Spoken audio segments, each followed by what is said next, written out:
El siglo XX. El siglo XX marca el inicio de la época contemporánea de los derechos humanos. Los mayores avances en las leyes nacionales e internacionales se lograron a mediados de siglo. Pero también el siglo XX representa el horror y la opresión humana causados a partir de la Primera, la Segunda Guerra Mundial y las dictaduras desarrolladas en América, en Europa y en Asia. Este abuso arbitrario del poder ha traído como consecuencia las violaciones masivas a los derechos humanos, violaciones que han tenido por objeto menoscabar la dignidad de las personas en diferentes contextos.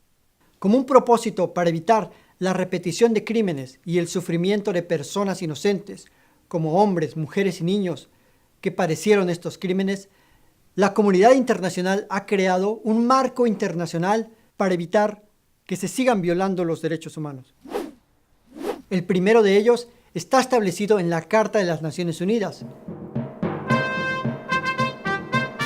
que reconoce la fe en los derechos fundamentales del hombre, la igualdad del hombre y la mujer y la igualdad de las naciones grandes y pequeñas. En un segundo intento de reconocer los derechos, se forjó la Declaración Universal de los Derechos Humanos. Esta declaración fue elaborada por personas de diferente raza, nacionalidad y cultura. Jueces, filósofos y políticos participaron en su elaboración en las Naciones Unidas.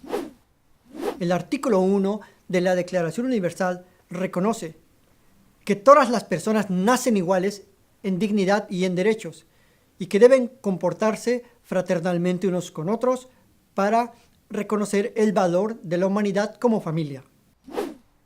A pesar de que en esta época, es decir, la mitad del siglo XX, ya existían estas leyes y estos derechos, hubo sociedades que aún creaban condiciones de exclusión.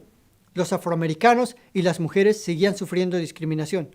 Por ejemplo, en 1955, en Estados Unidos, Rosa Parks, mediante el acto de rebeldía de no ceder su lugar en un autobús a un hombre blanco, desata la lucha a la que luego se unió Martin Luther King para acabar con la segregación racial en Estados Unidos. En otros países, las mujeres también tratan de reivindicar sus derechos políticos. En contextos como España, Inglaterra, Francia, México y Estados Unidos, las mujeres logran el derecho al voto. En España, por ejemplo, Clara Campoamor decía: «No cometáis el error histórico de excluir a la mujer de la República, pues no tendréis bastante tiempo para llorar y arrepentiros de eso. La mujer representa hoy una fuerza joven, una fuerza de transformación y una fuerza renovada». Y claro, por supuesto que las mujeres han tenido un papel importantísimo y protagonista en la lucha y en el sostenimiento del avance de los derechos humanos. Un tercer momento en que se han creado normas importantes para los derechos humanos ocurre mediante la elaboración de los pactos internacionales de los derechos civiles y políticos y de los derechos sociales y culturales. Entre ambos documentos tratan de establecer una verdadera guía para hacer accesibles los derechos a todas las personas.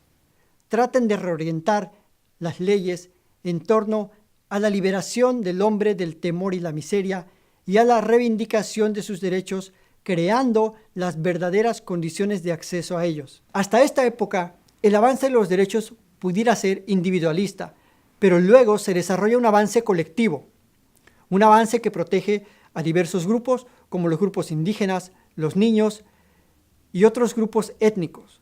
En Australia, Canadá, en Estados Unidos, en México y también en algunas partes de Europa, les fueron reconocidos los derechos civiles, de libertad económica, de autodeterminación y de uso de sus riquezas y recursos naturales, pero sobre todo el reconocimiento propiamente del gobierno hacia estos derechos. Los niños, por ejemplo, han logrado el respeto a su interés superior, a su sano desarrollo físico, económico, espiritual y moral.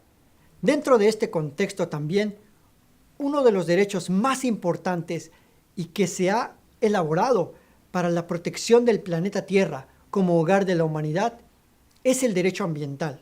En la Declaración de Río de 1978 se reconoce que la ciencia y la tecnología deberán contribuir solidariamente para proteger los mares, los recursos naturales y la flora y fauna silvestre. Esto con la intención directa de mejorar y proteger el desarrollo futuro y la vida humana en el planeta. Como hemos visto, durante el siglo XX se han creado derechos civiles, derechos políticos, derechos colectivos y derechos para que todas las personas gocen de ellos. Sin embargo, aún hay sociedades en las que no se reconocen estos derechos y existe mucha desigualdad e injusticias. Como factor clave para mejorar este respeto, es necesario mencionar que su conocimiento y su difusión como cultura en la vida de las sociedades es imprescindible. Nelson Mandela lo expresaba sencillamente en su frase: no queremos pan sin libertad, ni libertad sin pan. Con ello, el líder sudafricano se refería a la interdependencia de los derechos, es decir, que todos están ligados entre sí y que no hay derechos ni una separación conceptual de ellos, sino que todos deben contribuir para mejorar la vida decente de cada persona. Un factor que contribuye a este desconocimiento es su falta de difusión y su falta de cultura. Por lo tanto, consideramos importante que la gente se acerque a los derechos para que realmente los conozca y los pueda aplicar y disfrutar en su vida cotidiana.